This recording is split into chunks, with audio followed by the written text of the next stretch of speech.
Bonjour à tous et à toutes. Aujourd'hui, je vous propose un tutoriel un peu plus simple que le premier que j'ai fait, qui consistait à faire un muzzle flash en slow motion. Parce que bon, il y a des gens, ils savent pas trop se servir d'un movie, donc ça peut être un peu compliqué. Donc aujourd'hui, je vous propose juste de changer l'environnement d'une photo. Par exemple, moi j'ai utilisé la photo de l'Empire State Building pour donner trois effets, donc cinématographique, effet nocturne, donc on a l'impression qu'il fait nuit, ou mouvement de caméra. Donc on va commencer tout de suite. Donc pour changer l'environnement, par exemple donner l'impression qu'il fait nuit, parce que là vous voyez que c'est une photo qui représente le jour. Vous pouvez cliquer dans ajustement du plan, aller dans effet vidéo et choisir, donc voilà, vous avez divers effets, hein, c'est sympathique de tous et des autres. Voilà. Donc, moi j'aime bien celui-là. Donc voilà, donc divers effets dans lequel vous pouvez trouver jour en nuit. Donc il va vous transformer en fait votre vidéo qui est de jour en une vidéo de nuit. Donc je vous le montre. Voilà, c'est celui-là. Le problème, c'est que sur certaines vidéos, cet effet ne peut être mal fait. C'est-à-dire, là, on n'a pas trop l'impression que c'est la nuit. Donc, ce que vous pouvez faire aussi, c'est que vous pouvez aller dans vidéo, vous pouvez baisser la luminosité, augmenter l'effet bleuté, et baisser parce que là, vous pouvez constater en fait que les couleurs sont trop vives à cause du fait qu'on a baissé la luminosité. Vous pouvez aussi baisser la saturation. Ceci. Voilà. Si de donner un petit effet nocturne. Voilà. Vous pouvez aussi jouer avec le contraste. Voilà. Comme ceci, c'est plutôt pas mal. Voilà. Vous pouvez encore baisser la luminosité hein, si jamais. Voilà. Donc, ainsi, on a créé un effet nocturne. Si jamais vous regrettez ce que vous avez fait une erreur, vous voulez tout remettre à zéro, et bien c'est bien simple, vous revenez sur la page et vous cliquez sur revenir à l'original. Voilà. Et vous revenez donc à la photo originale.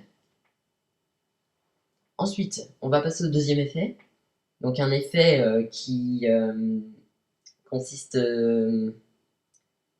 voilà, donc si j'augmente le contraste comme ceci, et le bleuté, encore une fois, le bleuté on l'augmente toujours en général. Donner un petit effet cinématographique. Vous voyez que là, si j'augmente le bleuté et le contraste, on a un peu plus l'impression que c'est une bonne qualité d'image. Voilà, comme dans les films. Voilà, alors que la qualité à la base n'est pas si bonne que ça. Donc voilà, donc pour l'effet film, vous avez une solution. Si vous faites des films, c'est pas mal. Et vous avez aussi la troisième option, donc là, on va faire les mouvements de caméra. Donc c'est-à-dire en fait donner l'impression que nous zoomons ou la caméra se déplace. Donc là, vous voyez, j'ai juste mis rogner. Vous pouvez aussi adapter pour avoir l'image entière. Et sinon, vous avez aussi la troisième étape qui donc est le Cadence Burt, je crois que ça se dit comme ça, donc qui vous permettra, donc, comme je l'ai dit, de faire un mouvement de caméra. C'est-à-dire vous pouvez le début, voilà, le cadre vert, ça représente le début de la vidéo, vous pouvez le placer comme vous en avez envie, puis vous sélectionnez le cadre fin, et vous pouvez le mettre en haut. Donc là, par exemple, je vais mettre en valeur l'Empire State Building, en donnant l'impression voilà, que je suis en train de le montrer le haut en bas pour une raison ou une autre. Voilà.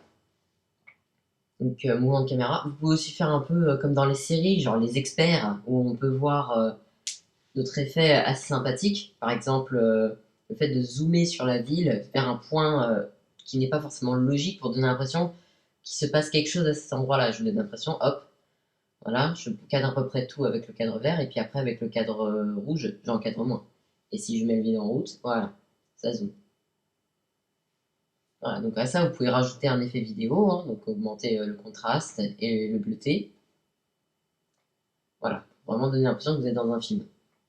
Donc à partir d'une photo, vous pouvez donner l'impression que que vous êtes dans une vidéo. Donc voilà, ce tutoriel est maintenant terminé. J'espère qu'il vous aura plu. Voilà, j'ai essayé de faire simple et court. N'hésitez pas à mettre j'aime si vous avez aimé la vidéo. Et donc voilà, à bientôt.